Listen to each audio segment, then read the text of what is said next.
Hello. It's August. It's August 19. Let me turn off there we go, the peanut gallery over there on aisle 13. Okay, I'm happy to be with you. The second time today, actually, because I was with you at 1 a.m. last night on our occasional late night broadcast. Yep.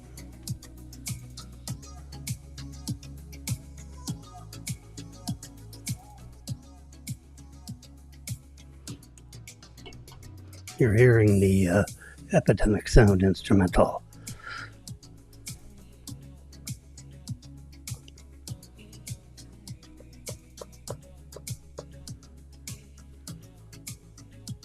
I've been experimenting with processing the sound and not processing the sound.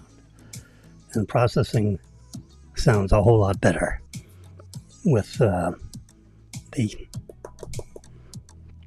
Epidemic Sound instrumental. Not so the case with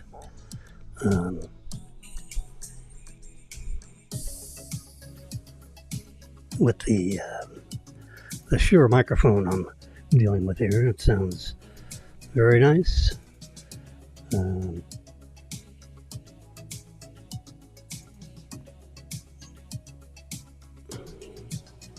We seem to have good bandwidth here. Let's just check our speed.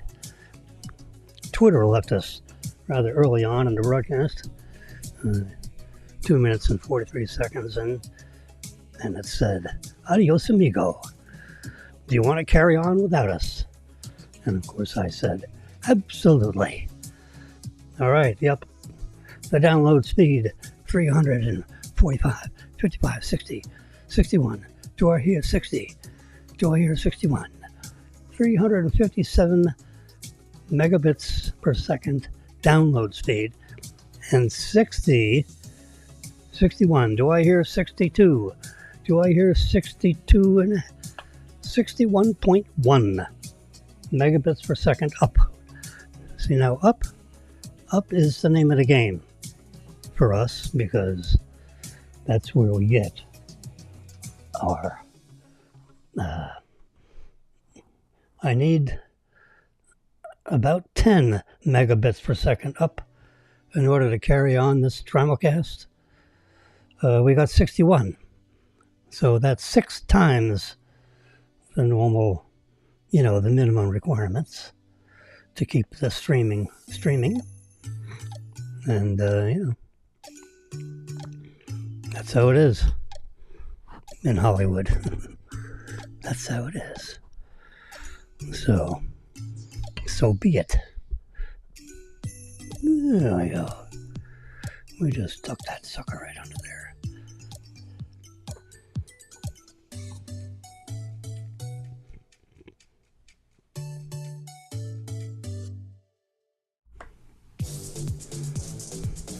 And a little cough.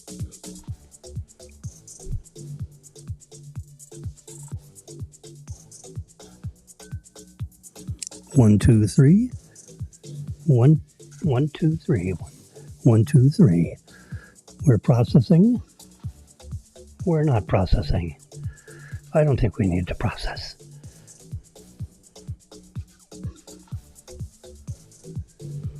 We'll leave it up to you guys. We got lots of volume potential here. We try to keep it from overmodulating. We don't want to overmodulate. We're modulating. And if I keep that comfortably, right about there, there we go. That should be good. Yeah.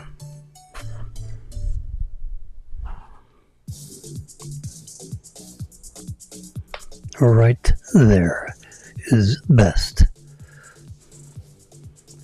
Try to stay away from the P words like punctuation, pickle, pepper, like in Peter Piper picked the peppers.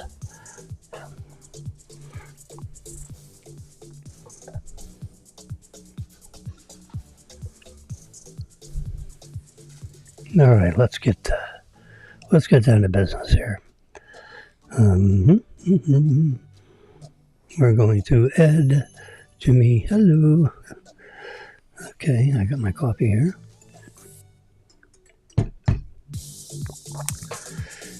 I need a refill, but I'm going to have to wait because there's the time. There's the time and temperature right there. Oh, I can just, I can just pull. I put a little barrier up here so we wouldn't see so much, of the back wall behind.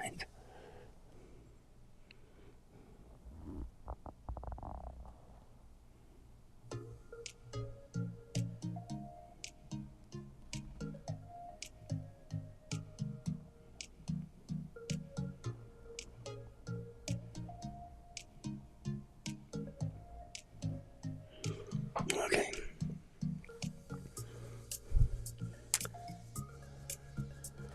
So, I'm looking through. You see there's a little tiny bit of latency while the signal is tracking itself around between the various devices. Yeah. Gold is up, in case you're interested. Yeah. Ooh, see, we just go a little bit like that. There you go, yeah. And we can see the time. That is the correct time. 10:23 and 15 seconds. Bang! Right there, yeah. Gold is up to around $3,500 an ounce. I told everybody that I know. Buy gold. Please, buy gold. Some of you listened to me. Many of you did not. And gold was about $1,800 an ounce. I said, please buy gold. Please. Too many people didn't. Yeah. It would have been a double in about 18 months. 100% gain in 18 months. Do the math. So all of you that decided you like that 4.5% interest rate.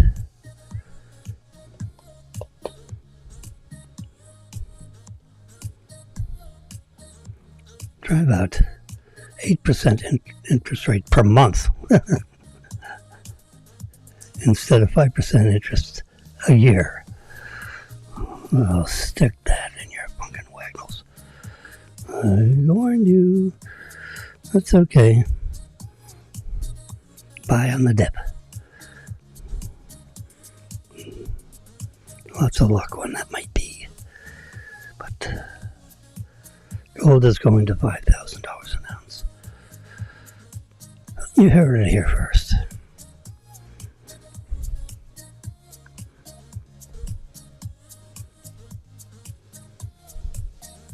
tvOS 26. You're going to notice this 26 business in the Apple culture.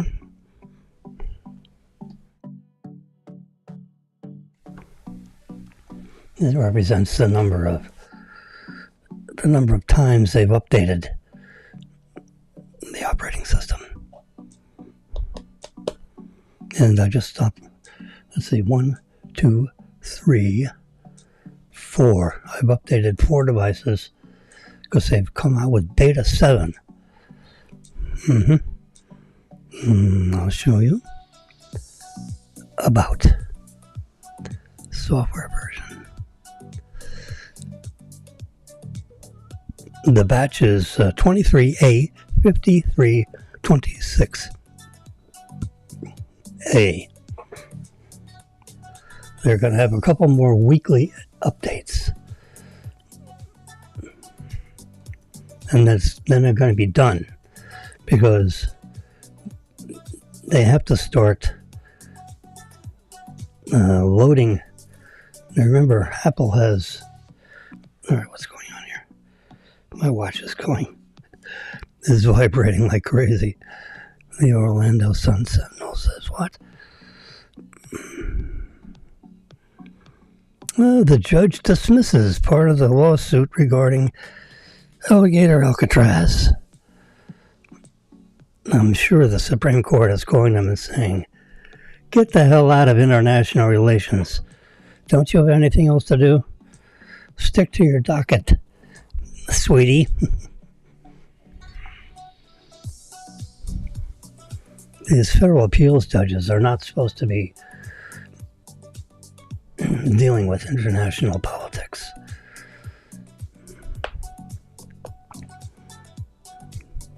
All right, what are we doing? We're looking at the version, and you can see it there. Well, you barely can see it there. Let's just go full screen on this. There you go. iPad OS 26.0. And the batch, the update version is 23A, 5326A, 53 capital A, and then 5326 lowercase a.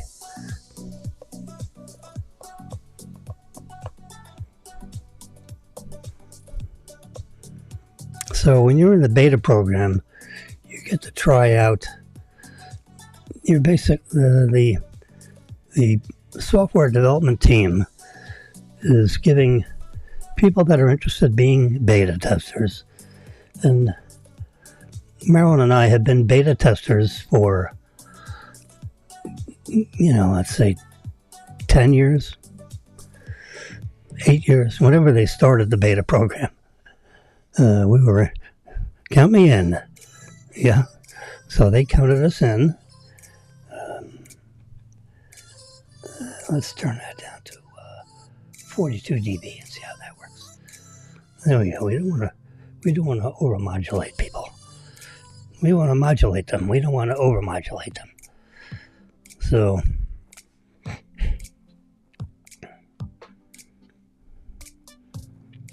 and what the beta program does is that it permits you to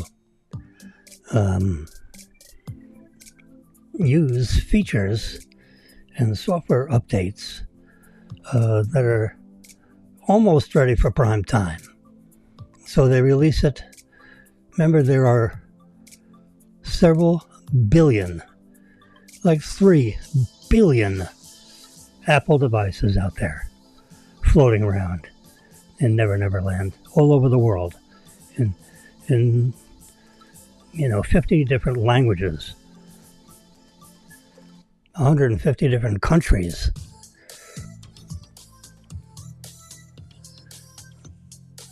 So instead of waiting for the total end of the development phase, where they just release it to you, with full warranty and full everything,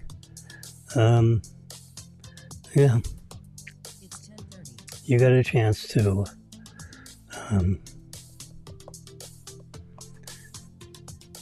experience the software before it gets released to everybody. So out of let's just say 3 billion is the number of active devices out there, Apple devices. Not Android devices, just Apple devices. 3 billion working iPads, iPhones,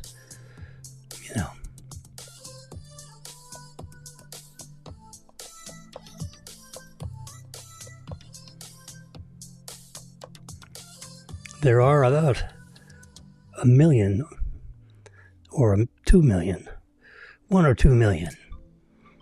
Let's just say 2 million. So 2 million out of 3 billion So it's like 1/10 of 1%. Yeah. So let's just say 1% of the users out there are beta users, and 99% are people that use the software once it's fully adopted as active software as opposed to being beta software. So we might be 3, 4, 5, 6 months in advance of everybody.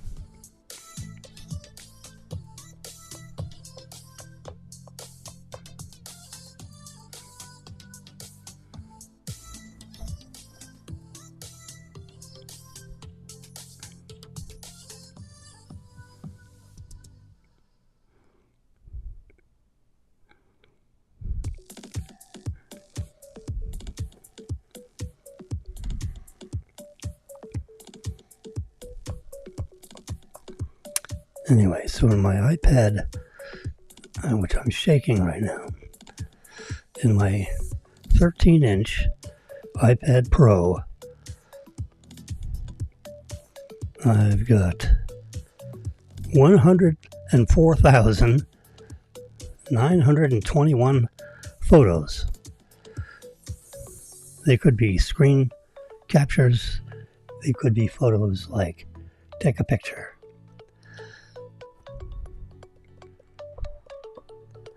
I have 499 applications.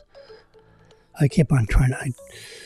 I go back to the very back end and throw away. There used to be some kind of a feature somewhere where if you haven't touched an app, in 6 months, it wouldn't actually download itself. It would offload itself. It would offload itself.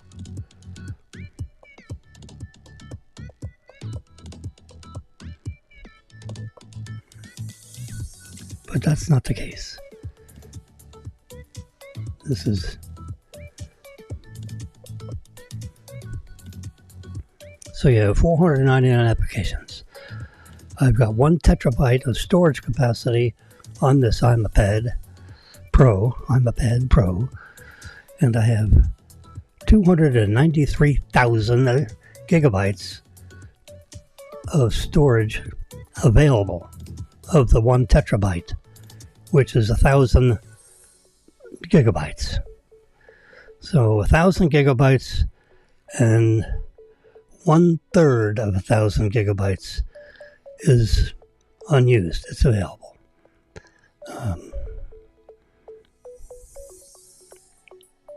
Somewhere here. Let's do iCloud. No.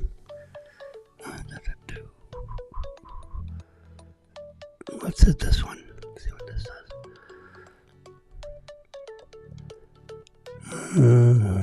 It's not showing.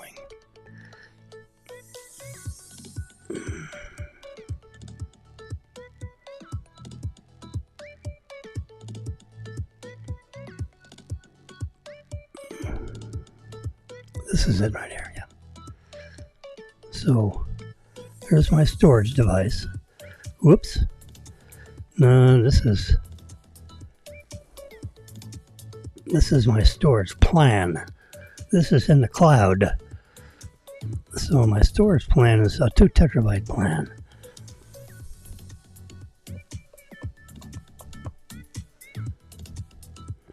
And I'm using 600 gigabytes of 2 terabytes. Paying $10 a month for that.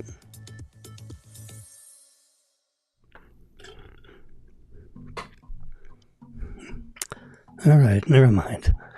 I thought they had a graphic like that. They probably do. I'm just... let's see. iCloud Drive.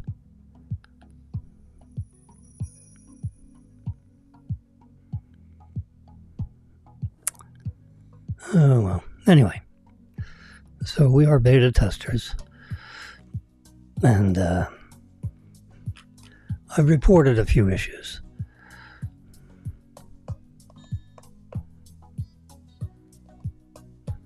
And it mostly had to do with being able to play something that I found on the iPad up onto my big screen TV. And my device with AirPlay does not recognize the 85-inch TV. You know,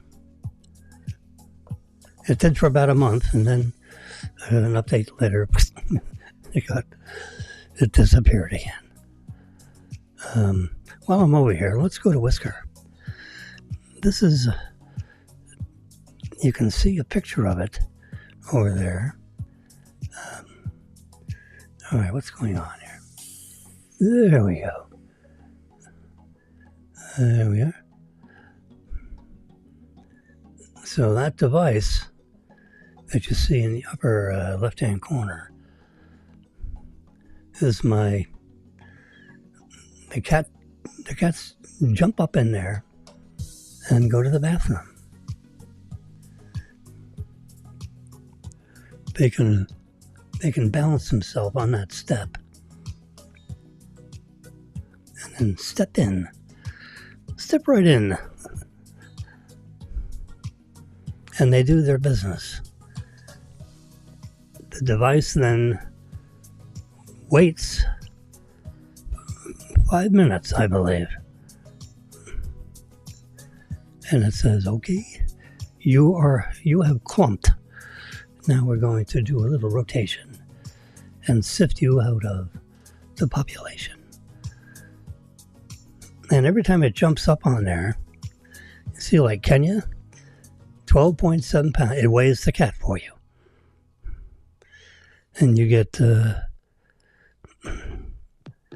periodic updates on the cat's weight. You see, there's 12.8, 13.0, 13.0, 13.2, 12.9, 12.7, 12.6, 12.4, 13.0. Let's see about that.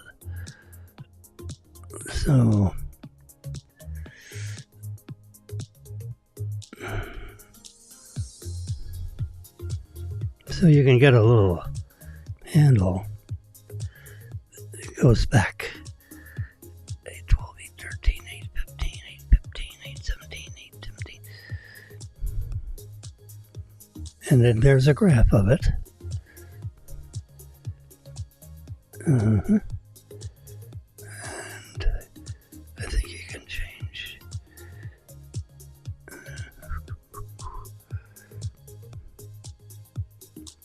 2 visits yesterday.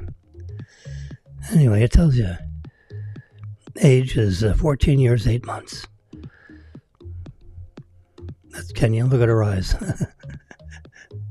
That's Kenya's eyes. Yeah, I took a picture of the cat. Threw it up there. There's Kino. And there's Kino's pink nose. Mm-hmm.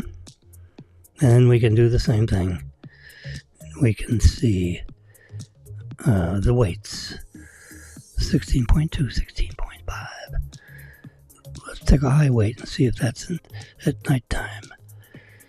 16.6 at 10 a.m. 16.7, 11 p.m. There's not a correlation. I was thinking evening weight and morning weight. But we're pretty much in that 16 pound weight, plus or minus, 0.3 of a pound. But every time the cat jumps up there to do its business, it weighs the cat.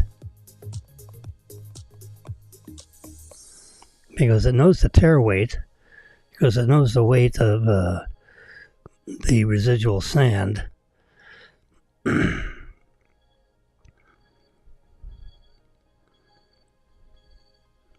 Anyway.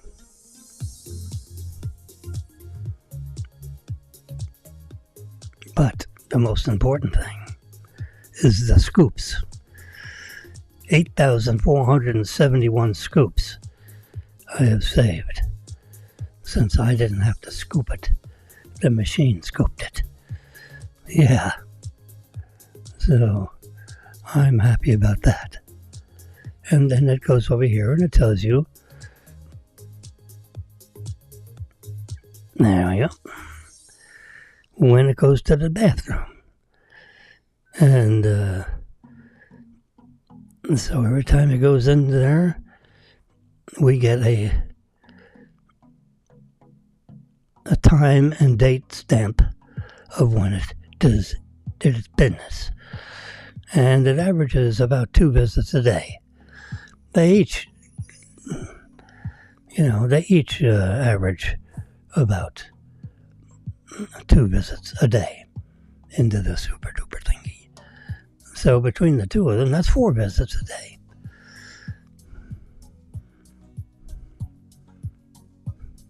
It's funny when you see the cat walk, move, makes a turn coming into the bedroom, and just takes a little look at the super duper pooper scooper. Says, yeah, I think it's time for me to go to the bathroom. It's time to relieve myself. So there you got the 2 cats, and it's 2 visits a day for each cat. There you go. So that's, you've seen it here first. Exactly what happens when you pay $700 and buy something like the super duper pooper scooper. Let's do that again. Add a device. Let's go to shop. I'll show you what. Okay, select a region. Let's try United States, and then hit OK. Apparently they have different prices. So here's the little robot. That's what they call it. And you can see a picture of the cat, the happy cat coming out of the little robot. Yeah. We have Little Robot 4. Okay, which is the latest and the greatest. LR4, as opposed to LR3, which is the older version. And if I hit LR4, you'll see it's got a bigger, wider opening in the front.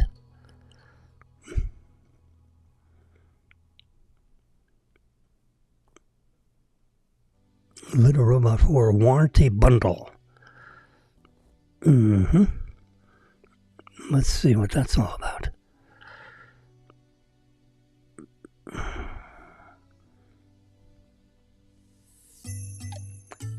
Never scoop again with Little Robot 4, the newest, quietest, and smartest self-cleaning litter robot for cats. Yeah. It's 10:45. You can get it in black or white.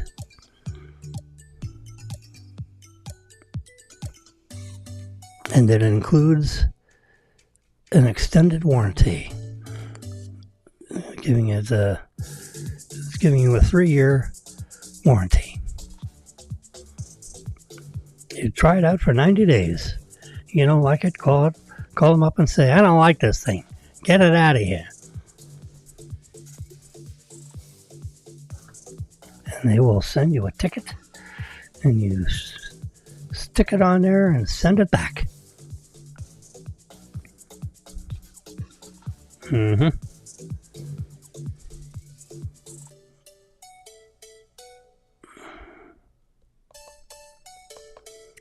It's really quite good. The cats get used to it.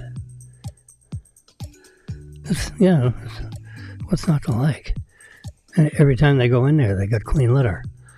They don't have to worry about, oh, the lady's on the couch and she didn't bother fixing it up.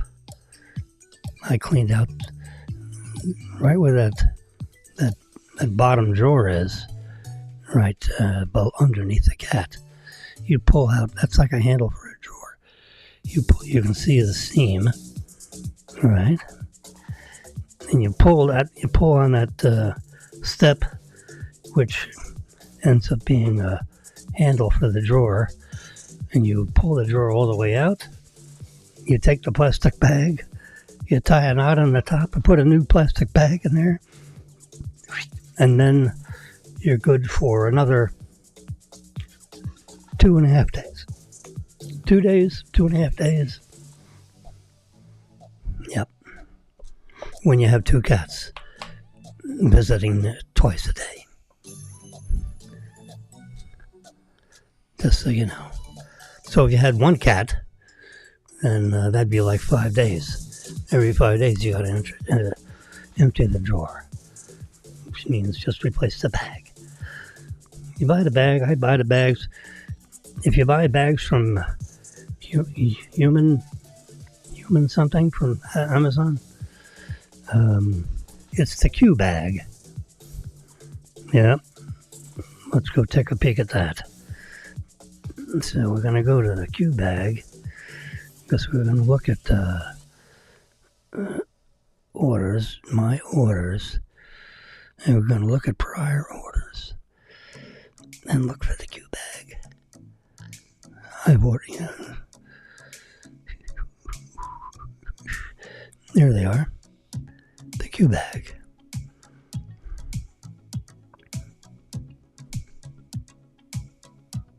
There we are. L, J, Q, M, and H.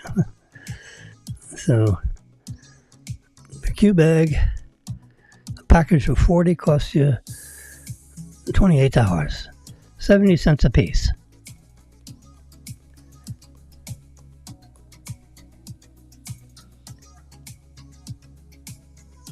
If you buy the 80 count, which is like a roll probably, as opposed to being in the box. There's the box. Let's set the 80 count. What does that look like? Oh, it's 420s. All right. Well, it changes the price to 42 cents a piece from 70. So, get with the program. There you go. That's a deal. Yep, it's the 13 to 17 gallon, but it has the circumference, when you stretch out the back, so it'll fit in the drawer. Because you put it in the drawer and wrap it over the edges. And if you use the J bag, the J bag will not work because it doesn't have a big enough circumference. It's got the depth, big time. So it's, it's 13 gallon. I only need 5 gallon, but they don't make a 5 gallon bag with a big enough diameter to fit in that drawer. So you gotta buy, anyway, so next time I buy these, what the heck's going on here? 40 of these things cost $27. And 80 costs $33. What the hell's the matter with you? You definitely don't want to buy 40. That's nuts. For $5 more, you get another 40. What's not to like about that? I don't need any Q bags right now, so we're just sit tight with that. But they're like a charcoal gray color, as you can see, as I'm rotating through the pictures. And 50% PCR, made with recycled plastic. That's what that means.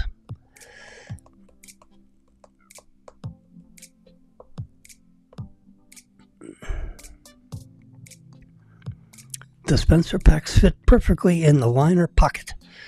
There you go. That's a selling point.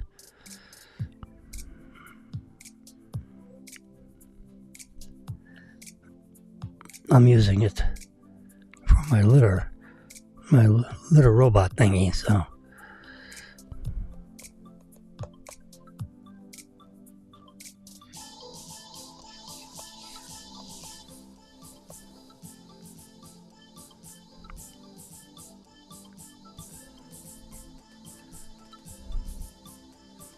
All right, so we're done with Litter Robot, and we looked it up on Amazon. The machine costs $700, includes 3-year warranty. Back when I got it, it was $700, and I had to pay $100, it seems, to get that extra warranty.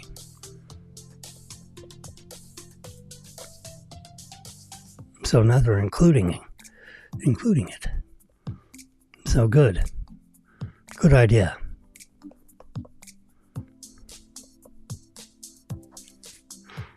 Okay, let me go to my pictures. There you go. What? So anyway, iPad OS, see beta 7, that means there were 6 other betas. They get released to the developers first, and then as long as it doesn't, light your garage on fire or something.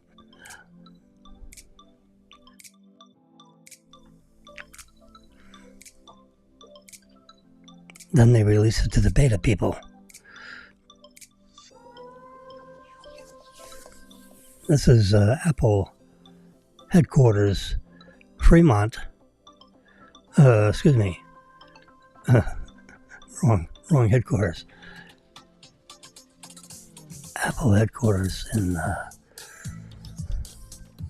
California.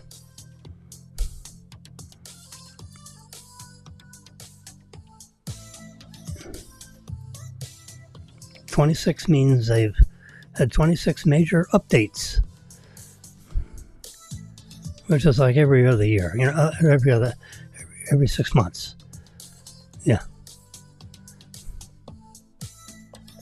So instead of version, 12.2 and 13.3, I have something similar to that, but they just wanted to remind you of 26 major updates.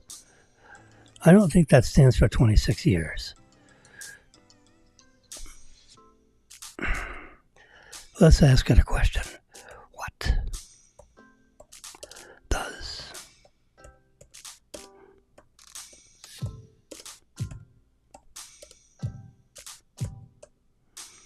What does iOS 26 mean? Enter.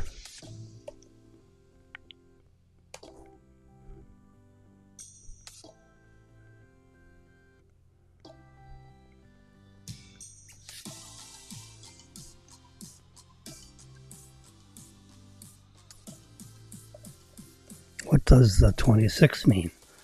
Let's try that question.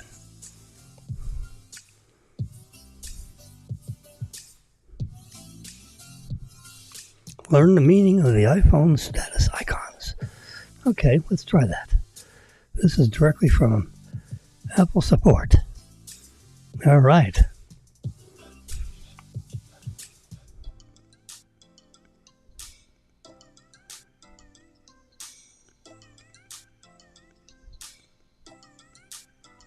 Mm-hmm.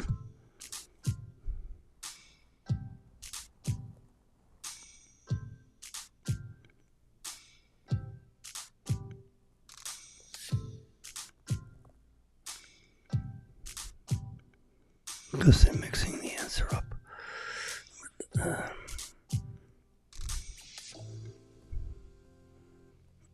Let's see if we learn more from this source.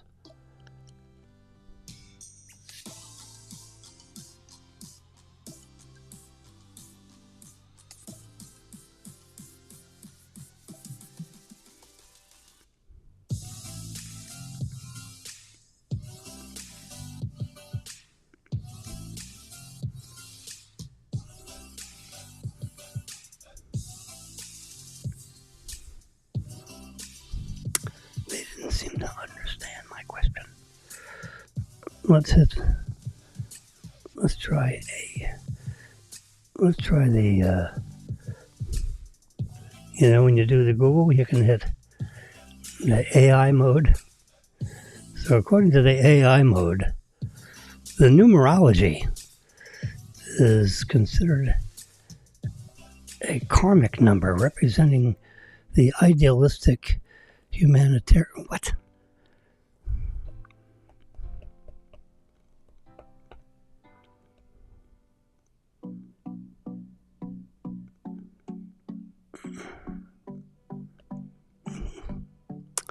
I don't think so.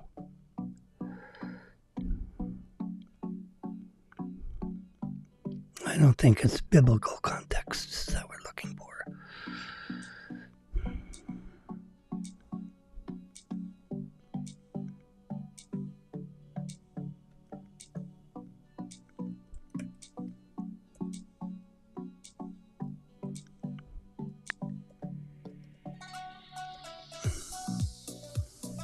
Let's try that in AI mode. It searched through 150 websites to come up with a synopsis of answers.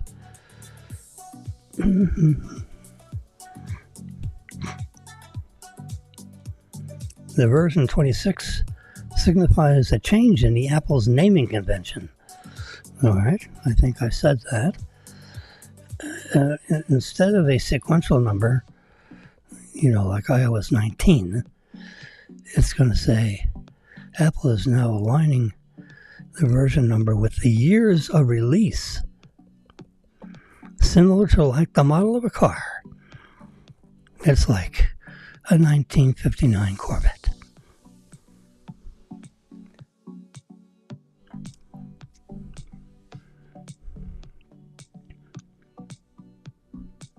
So we have iOS 26.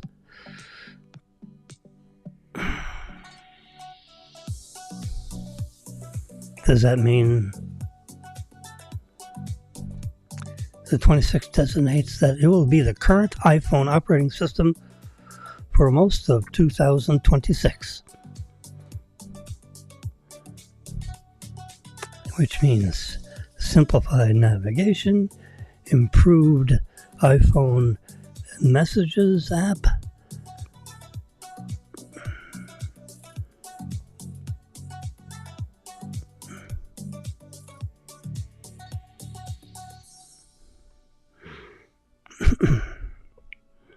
All right. Enough of that. Let's get back to my photo album.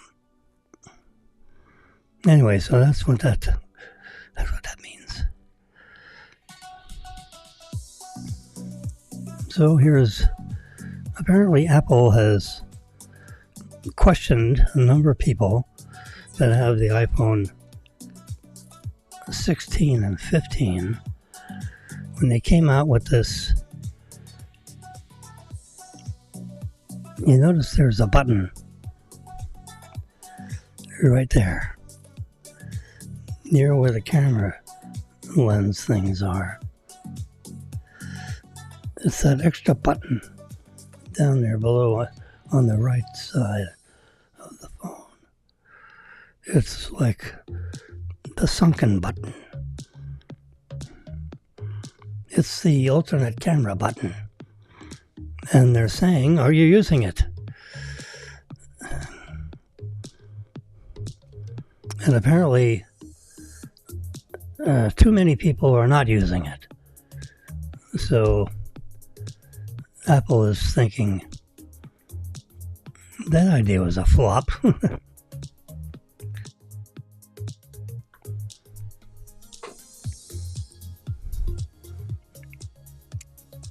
I don't use it as often as I should, because all you gotta do is pick up the phone and just press that button, and it immediately gives you your camera and you're all ready to go.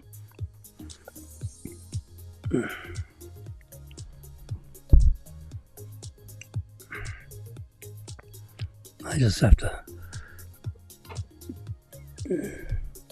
now that they've reminded me, I'll start using it and watch the Model 17.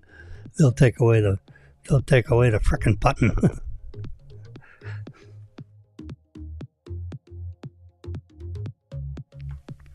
Got a little crackle in my voice thingy. So instead of coughing into the microphone, I turn the volume down and cough privately. So here you can see the front.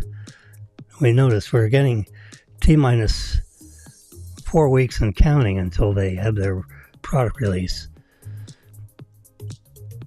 Let's look at an actual calendar. Where's my calendar?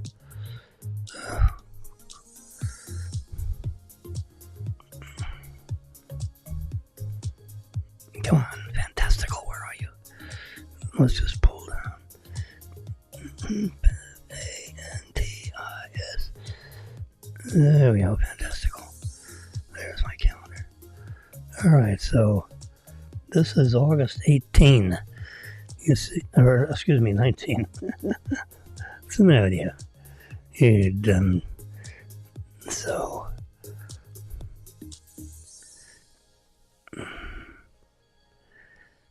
if I'm holding it up. So you got 1 week, 2 weeks. Ooh, 1 week, 3 weeks. Ooh, we got 3 weeks till the 9th. Oh, it's 3 weeks. Woo!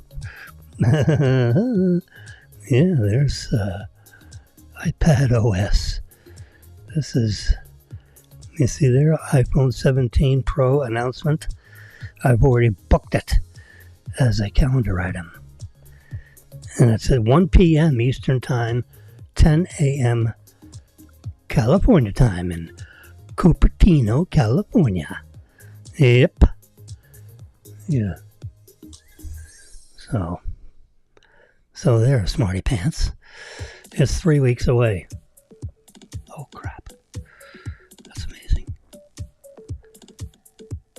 And the 9th is also a Tuesday. The 19th is a Tuesday. 1 week, 2 weeks, 3 weeks. It's 3 weeks no matter how you slice it or dice it.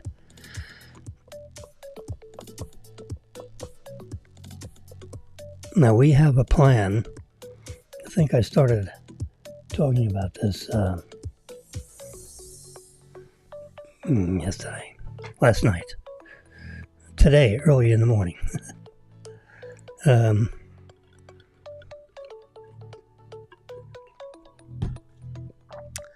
Apple has a plan. You want to buy an iPhone as an as a AT&T customer? Sorry, AT&T. This is an advertisement for AT&T. With Apple, you got to pay the money. Shut up and pay. Give us your credit card, or you can get an Apple card. If you're credit worthy, you get an Apple card. Meaning you probably have to have a credit score of 700 or higher, or maybe 725 or higher. I don't know. They have a number attached to. But if you're part of the credit injured, you probably can't get an Apple card. Whereas you qualify for many other credit cards, but just not Apple's card.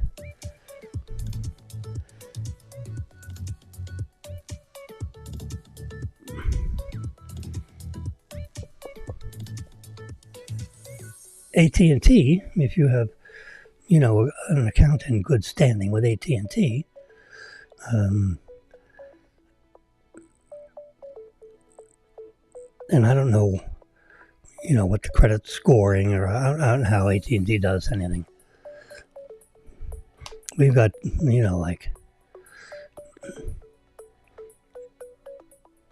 got 4 phone numbers, 4 iPads, 4 iPhones. We got 4 of everything. We got the ear pods, the iPods.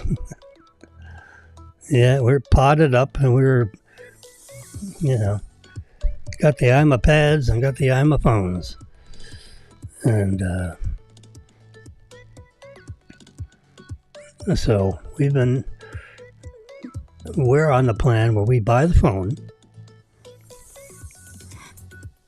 we order the phone, put it that way, and they charge it, and they charge us 1/36th of the price of the phone each month for 36 months. You pay the sales tax on the purchase up front, which is $65. And then you pay about $57 a month for 36 months for a $1,500 phone. That's, round numbers. No interest. They just take the price of the phone and divide it by 36. You pay 1/36 a month for 36 months. Well, I think they charge you the first month up front. So you got 35 more payments.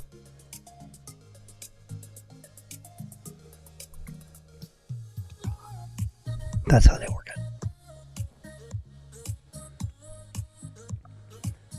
But if you're one of those customers and you want the new phone, the Model 17 coming out in 3 weeks, as I just determined looking at a calendar for the first time, visualizing what the 19th means in relation to September 9. It's 3 weeks away, buddy. 3 weeks and 11, 12, and 2 hours. 3 weeks and 2 hours. 21 days and 2 hours.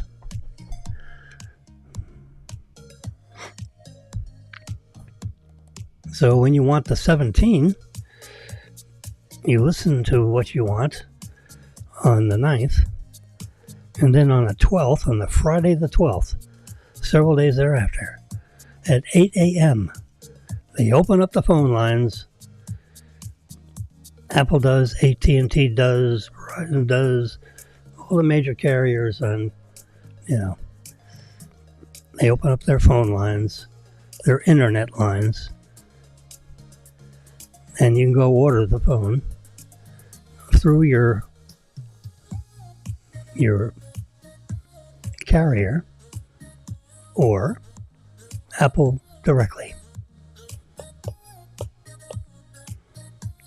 So we've been ordering it through our carrier, AT&T, and specify the phone. Basically, it's got to be a terabyte storage. If they have a 2 terabyte plan, I'll get 2 terabytes. I want at least, I have a terabyte now on my iPhone, and I only have 300 gigabytes available left. So,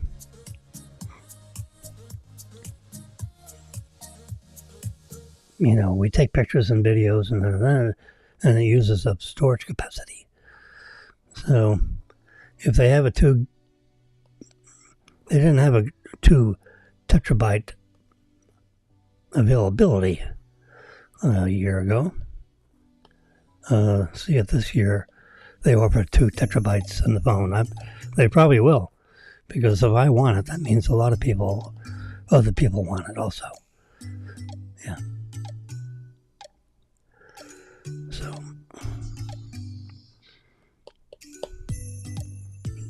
the rest is color, So I don't care what color. I don't want pink. Anything else works. So black, blue, whatever.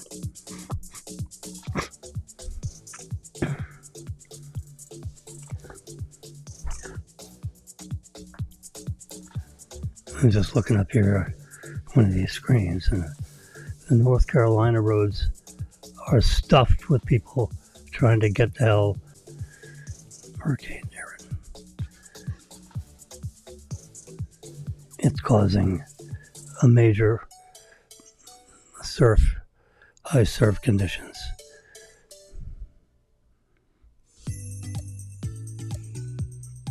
You should have a pretty lousy surf situation here too. It's right off our coast, 600 miles.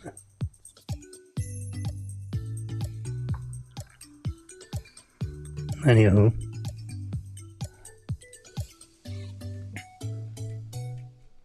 so the Outer Banks are going to become, subject to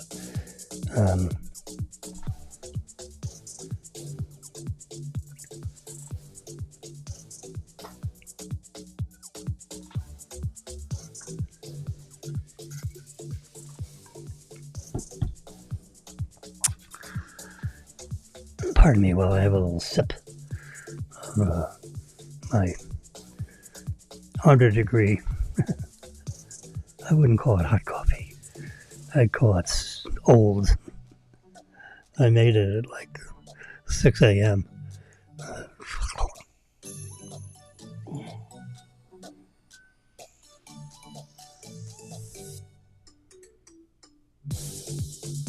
I had an early breakfast. And it was my thin spaghetti with 1/2 can of Progresso Italian wedding soup and 1/3 of a jar of Heinz chicken gravy. How about that for a mixer? Mix that over and over and over, and it makes a marvelous early morning breakfast. Hearty breakfast indeed, because it's got little pork meatballs in it, because that's what Italian wedding soup has. It has these little meatballs the size of a dime. Figure a dime. Just spin a dime. Imagine the volume of a spinning dime, and that would be the size of the meatball in Progressives.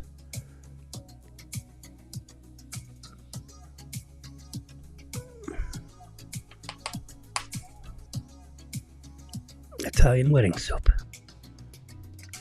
It's good. Yep.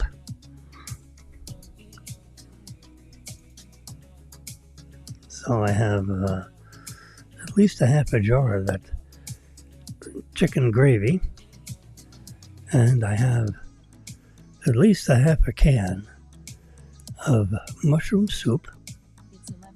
So I'm going to mix the chicken gravy with the mushroom soup and pour that over top of my thin spaghetti noodles and see what you get. Oh, it's going to be marvelous. I've done it. Yeah, I've done it before.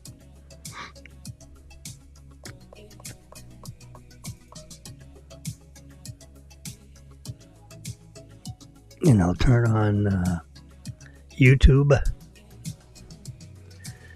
videos and listen to some recent examples of what's going on with Tesla, SpaceX.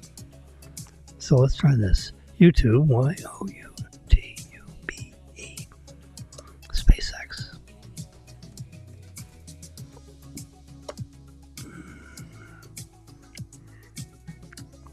Launch.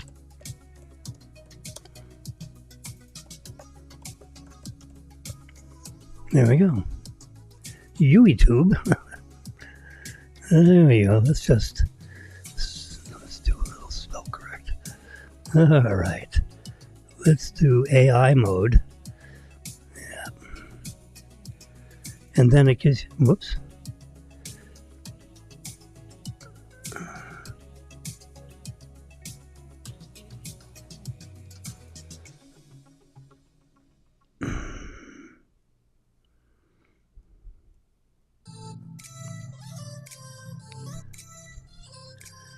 YouTube launch 10 Starship.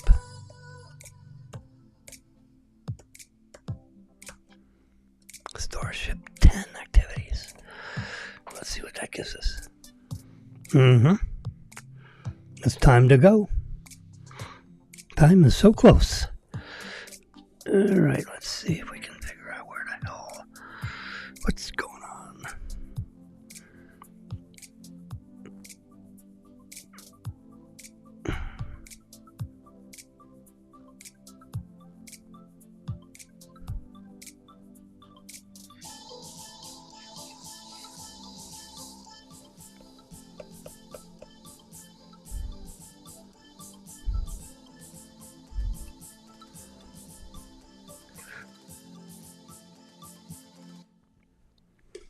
Oops, okay.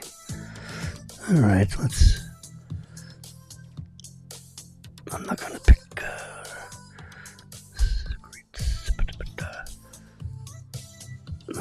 I'm gonna pick one day ago from YouTube rather than from NASA.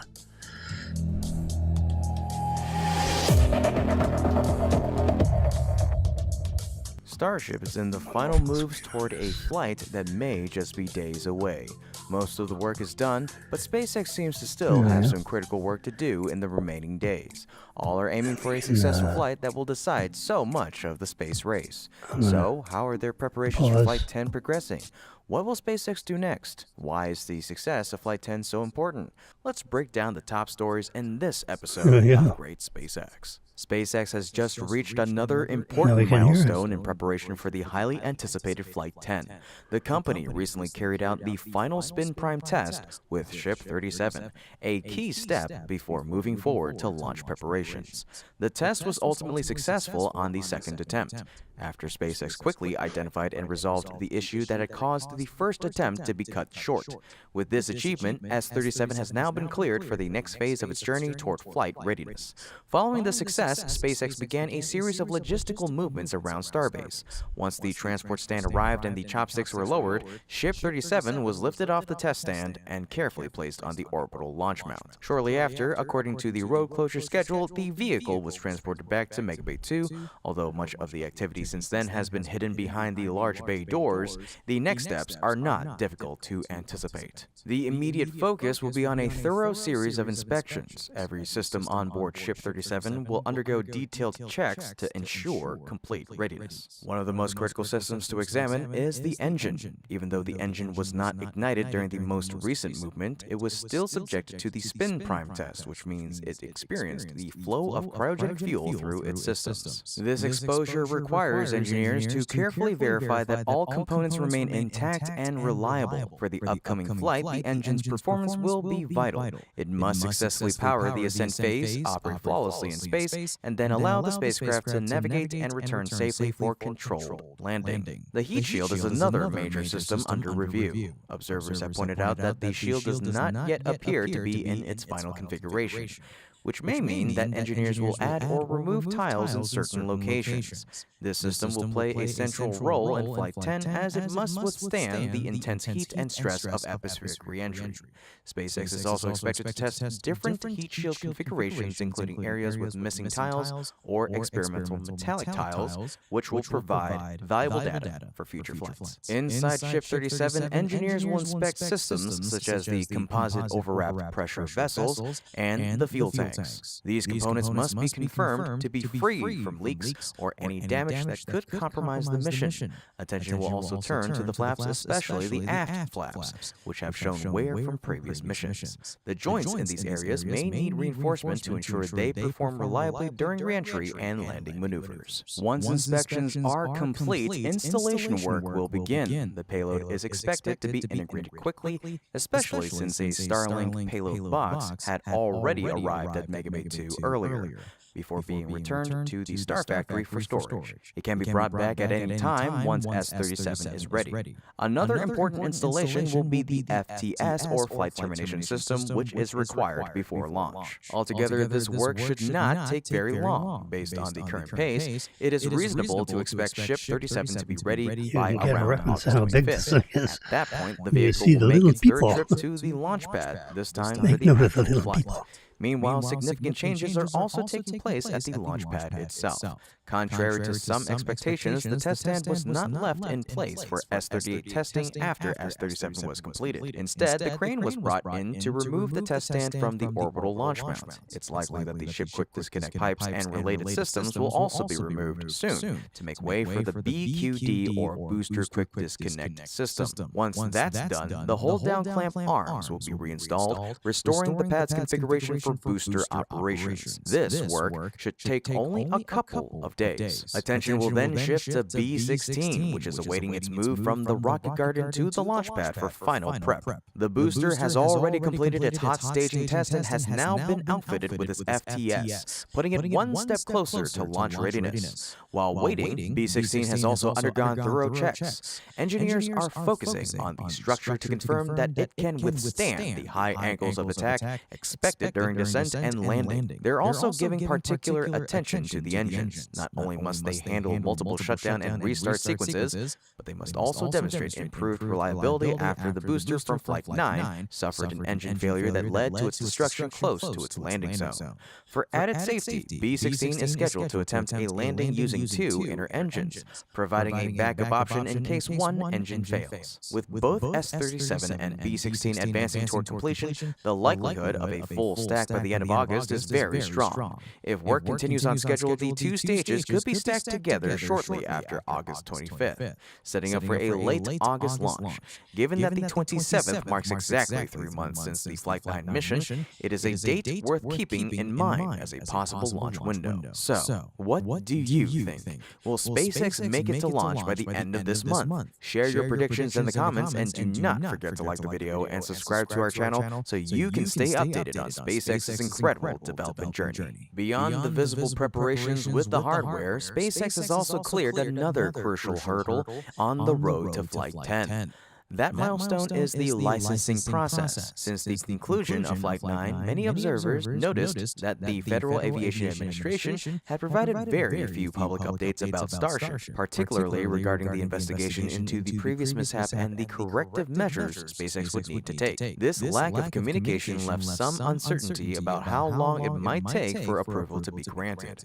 Fortunately, recent developments have clarified the situation. The FAA officially announced that the investigation into the Flight 9 anomaly has been closed, and with it came formal approval for SpaceX to proceed with Flight 10. This is a decisive step that allows the company to move forward without regulatory delays. The progress in coordination between SpaceX and the FAA is especially noteworthy.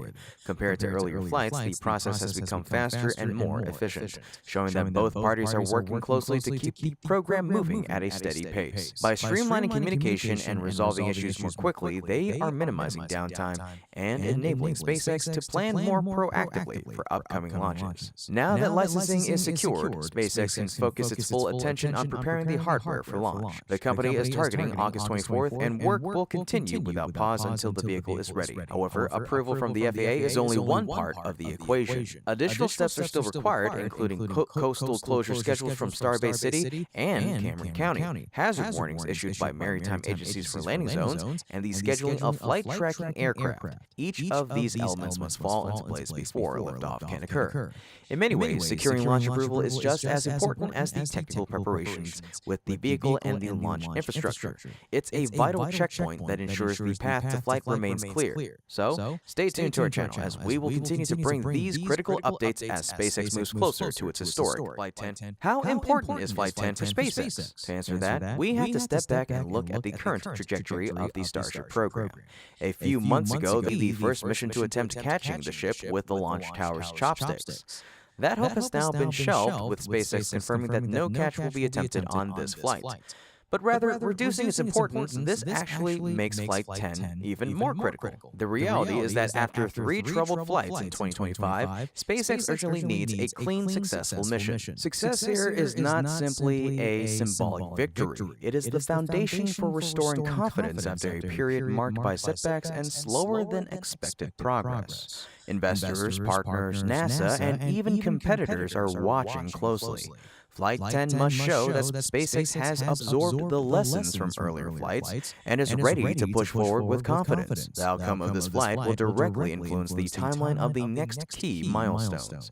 If Flight 10 is successful, then Flight 11 could realistically be the first attempt to catch a returning ship. That would set the stage for the arrival of the upgraded V3 generation of Starship with Flight 12, marking a new era for the program. But if Flight 10 ends in failure, that entire roadmap shifts. Flight 11 would likely revert to a more conservative ocean landing, postponing the catch attempt until at least Flight 13. And because Flight 12 is set to debut the V3 hardware, SpaceX is unlikely to risk the catch on such a critical first outing. In that scenario, the earliest possible catch attempt would be next year, aligning with Musk's cautious statement that catching the ship might happen maybe this year, but more certainly in early 2026. This delay would ripple across the broader Starship development plan. The ability to consistently and safely catch the ship is not just a technical milestone, it is a gateway to the program's larger goals. Without mastering recovery, building the orbital refilling system becomes more difficult and time-consuming. That system is central to nearly every ambitious Starship mission on the horizon, from deploying massive satellite constellations to deep space exploration. SpaceX has already stated its target of launching an uncrewed mission to Mars around late 2026, and NASA's Artemis 3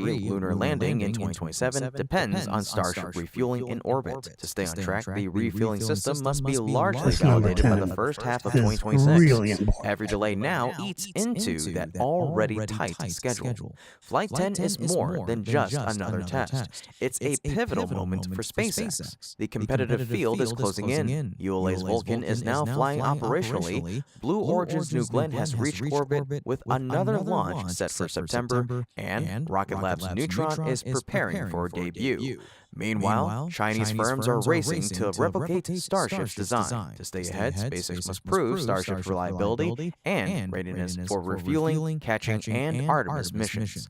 Success would secure momentum, while failure would hand rivals space to close the gap. We are approaching one of Starship's most important flights, with its outcome set to influence both SpaceX's future and the broader space race. Preparations are underway, with rockets and ground systems receiving full attention from SpaceX and the industry alike. The answer will come soon. So until then, stay tuned. This has been Kevin with Great SpaceX. Don't forget to like the video and subscribe if you haven't already to stay up to date with yours truly on the latest milestones in SpaceX's journey. Thank you so much for watching, and always remember, curiosity, imagination, and inspiration will follow you so long as you keep looking up.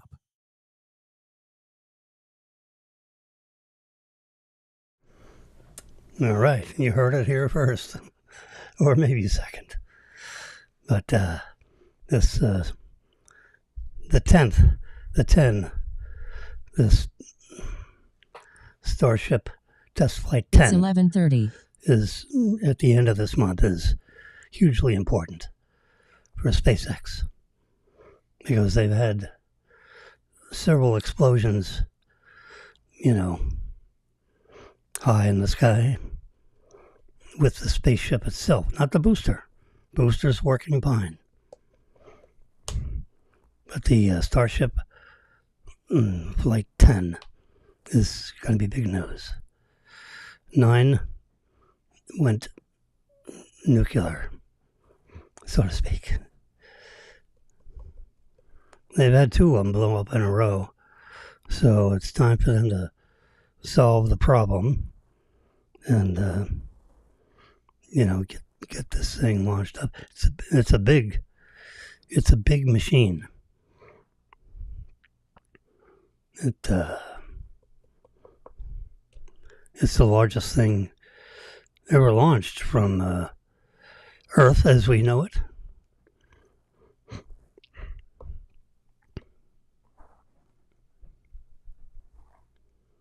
It stands, like 150 feet, 170 feet tall.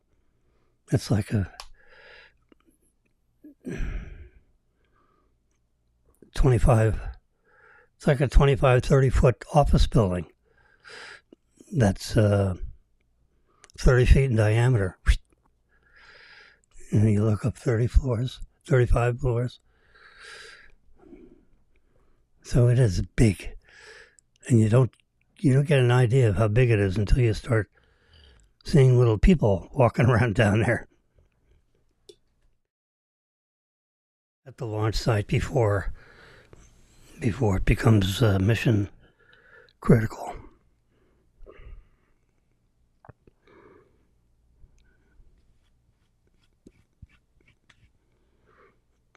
Let's see what's going on. Starship Flight 10 could launch in under a week. Ship 37 has completed testing, the mishap investigations are wrapped up, and SpaceX is targeting no earlier than August 24th for launch. We'll dive into all the information dumped by SpaceX over the last few days, including what's up with these amazing images of a Block 3 Super Heavy grid fin. We've also seen some interesting activity at Starbase, which may indicate SpaceX wants to fly Flight 11 quite quickly after Flight 10. As always, we'll have all of that and more in your Starbase update.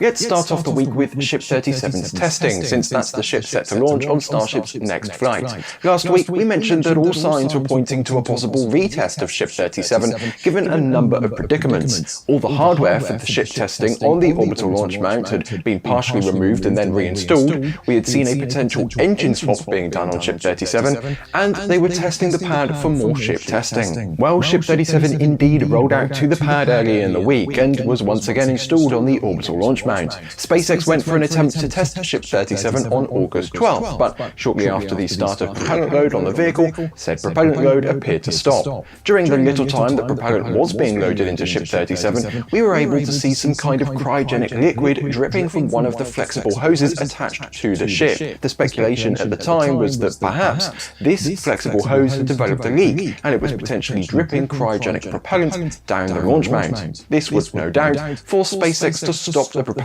load and take a look at the connections, and that's exactly what happened afterwards. Following the abort, the ship was offloaded and saved, and the SpaceX teams went out to the pad to fix the flex hose. Given the work that was done overnight, SpaceX just simply replaced it with a new one, and then prepared for another attempt to test on the morning of August 13th. This time the propellant load went well, with no aborts, and Ship 37 got to perform a 6-engine spin prime test on the launch mount. This is in line with what we've seen on previous ships after they've undergone an engine swap following the 6-engine static fire test. The reason why this might happen is because the pre-launch static fires often work as a way to not only make sure that the engines are ready to fire during launch, but also to confirm the functionality of the ship's own systems in charge of starting the Raptor engines and supplying them with propellant. The Raptor engines are already individually tested at McGregor, and for much longer durations than those seen on the ship engine tests. Since that functionality was already tested during the 6-engine static fire test, an engine swap would only need to make sure that the new engine is hooked up adequately and that there are no leaks. During a spin prime test, only the Raptor's pumps are started, with the ship injecting a high-pressure gas to make them spin. That spin start forces propellants to flow from the tanks into the engine's pumps, through the pre-burners and combustion chamber, and out the nozzle. It's also why we see a big white cloud come out of the aft end of the vehicle when this happens. Having completed the spin prime test, SpaceX quickly removed Ship 37 from the launch mount and began the launch preparations. Barely 48 hours later, on August 15th, the FAA released a statement saying that the Flight 9 mishap reports had been closed out and that Flight 10 was good to go from a regulatory standpoint. This was followed by SpaceX releasing a deluge of information regarding the events of Flight 9, Ship 36's explosion, and what's planned for Flight 10. Flight 9 featured Booster 14 on its second flight as the Super Heavy first stage, and Ship 35 was the Starship second stage. The flight had a mission profile similar to the previous two flights, with the exception that Booster Booster 14 was to be expended in the Gulf. Booster 14's ascent went successfully, just like all previous booster ascents since Flight 3. For the first time, Flight 9 featured a controlled flip following hot staging. This was achieved by blocking a small portion of the vents on the hot staging ring, which created the slight push necessary for the booster to flip up instead of in any random direction. Following hot staging, Booster 14 had a mission objective to enter Earth's atmosphere at a higher angle of attack, which is the angle between the booster and its direction of motion. According to SpaceX, during Booster 14's re-entry, this angle of attack reached a peak of approximately 17 degrees. A higher angle of attack means the booster's own body can be used to glide and extend its travel, as well as reduce its descent speed, saving on propellant for the landing burn. However, it is this high angle of attack re-entry that doomed the booster during its landing burn. 12 out of the 13 inner engines on Booster 14 relit for the landing burn, but the burn didn't last for too long, and the booster exploded shortly after it had begun.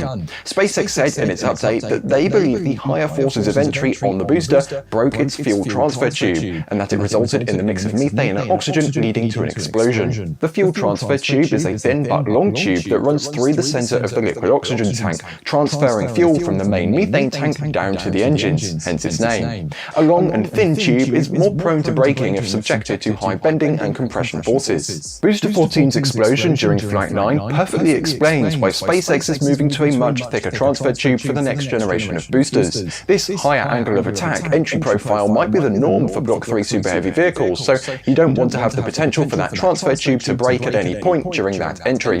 Block 3 won't fly into at least Flight 12 though, so for the time being, SpaceX's Block 2 solution is simply to not fly such an aggressive angle of attack so that they don't blow up on landing. Booster 14's demise was not a surprise. We all knew ahead of time that its entry and landing were highly experimental and a failure was more than likely. Ship 35, on the other hand, had to beat the odds and do better than the previous two ships, since they never ended up completing their ascent burns. Ship 35 did complete its ascent burn during Flight 9, but unfortunately it lost attitude control and was therefore lost during re-entry. SpaceX believes the most probable root cause for the loss of Ship 35 was a failure in the main fuel tank pressurization system diffuser. Say that 10 times fast. Like many liquid-fueled rockets, Starship's main propellant tanks are pressurized during the flight. This pressurization allows the tank to better sustain the loads of flight and provide a back pressure for the engine pumps. Also, like in most rockets, the gas used on the pressurization system is either produced by or warmed up by the engines. Starship's case is the former. So to move this pressurization gas to where it needs to be, there are pressure lines that run from the engine section up to the top of each tank. Normally at the end of that line and right at the top of the tank is a diffuser, a piece of hardware that sort of resembles a soda can with lots of little holes. The diffuser allows the gas to be more evenly spread out in the tank when coming out of the pressure line, instead of just leaving it as a relatively thin stream. It is the diffuser located at the top of the ship's methane tank that failed and caused the vehicle's destruction. But don't think the sequence of events leading up to the end of the ship was anything simple. It was a very long and painful domino effect. According to SpaceX, the first signs of trouble occurred approximately 3 minutes after hot staging,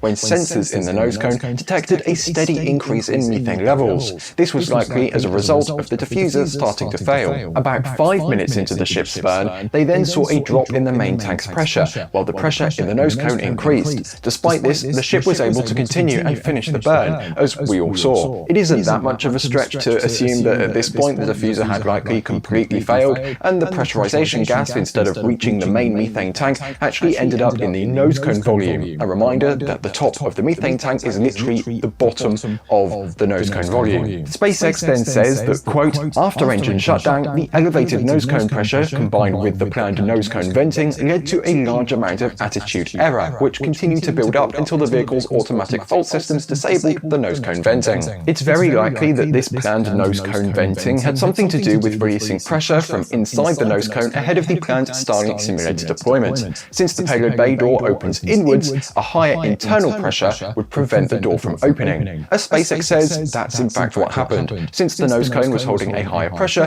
due to the failure of the diffuser. They also say the attitude error was part of the reason to skip the payload deployment experiment. With the nose cone vents closed, SpaceX said the ship was able to decrease its attitude error using its thrusters. But it was the high attitude error in the first place that stopped the nose cone venting, so with the attitude error coming down, the nose cone venting was re-enabled. According to SpaceX, about 40 seconds after that venting was re-enabled, they saw via the onboard cameras liquid methane entering the nose cone, and temperatures on multiple sensors and controllers starting to drop. At this point, it is very likely that all of this venting, holding pressure, and venting again prompted the liquid methane in the main tank to float up to the top and leak through the failed diffuser. SpaceX says that the drop in temperatures triggered an automatic passivation of the vehicle, which resulted in the ship skipping the in-space Raptor relight and the venting of all remaining propellant into space. With all the tanks vented, there was no pressure to drive the vents that act as the ship's attitude control system. At this point, Ship 35 was essentially a dead weight with some flaps floating through space. There was no way of controlling the vehicle, and therefore no way for it to survive re-entry. That was quite the sequence of events, wasn't it? Quite literally a wild ride for Ship 35. As part of the investigation, SpaceX engineers replicated this issue at the company's test facility in McGregor, Texas. Based on the lessons learned, the diffuser system has been redesigned to both better direct the pressurized gas into the main fuel tank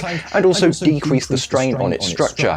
The new diffuser design has undergone several qualification tests, and it is now ready to be flown on Flight 10. Now, one thing you might be wondering is, if it was such a small component that failed in relation to the size of Starship, why did it take so long for the mishap report to be concluded? Well, the mishap reports are not conducted by the FAA, are then submitted to the FAA, which then decides whether the report is good enough or not. It's very likely SpaceX did a lot of these changes immediately after Flight 9, but since these changes are flying on Flight 10, they needed to be verified during pre-flight testing, so to finalize the report, they probably needed that pre-flight testing to be complete. And if you remember from June, SpaceX lost what was going to be the ship for this flight, Ship 36, to an explosion during pre-launch testing. After that, they decided to move on to the next ship, Ship 37, to carry out Flight 10. As we pointed out earlier in the episode, it wasn't until this week that Ship 37 completed its pre-flight testing, so perhaps it's not a coincidence that the mishap investigation was closed a few days later. As part of SpaceX's dump of information, they also explained what happened with Ship 36. As I'm sure you remember, on June 18th, Ship 36 was preparing for a 6-engine static fire test, likely the final test prior to its planned flight. However, about 10 minutes before the Raptors were to ignite, Ship 36 exploded in a big fireball, which not only destroyed the vehicle,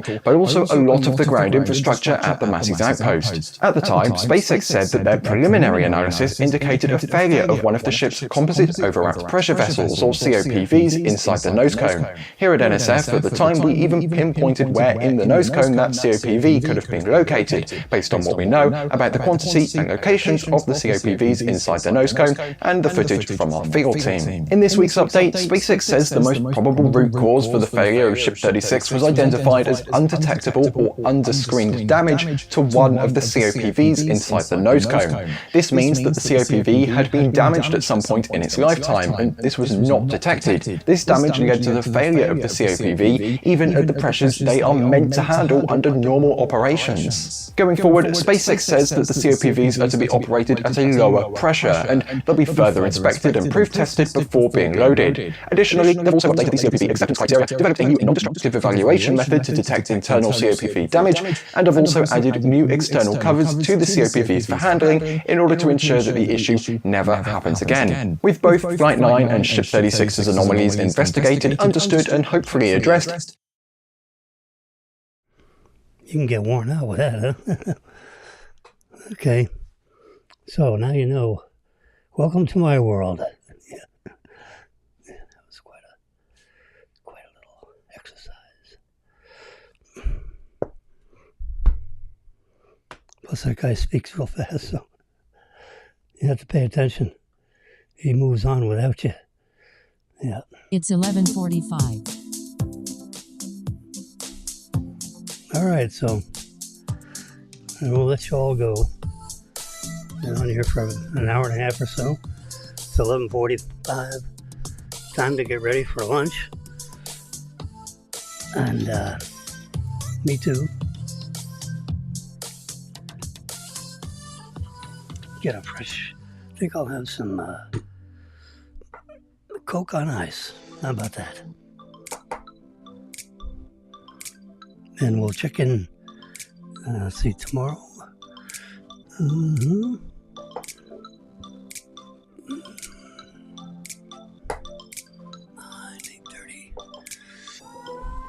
Somewhere between 8:30 and 9 tomorrow morning. We have the cleaning ladies coming. So I have to watch out for them. So it's either 9 until 10:30 or 8:30 to 10:30. We'll see what's going on. Maybe we'll know a little bit more about what's going on with Zelensky and Putin and all that stuff. Although we're probably not going to hear too much more. Trump is going to keep his foot on their necks to get something done. That's for sure. So we'll see if there's anything more to report on that. I'll keep a close attention to it in case you miss out, because of your busy work schedules. And with that, I will say have a great lunch and the rest of your day.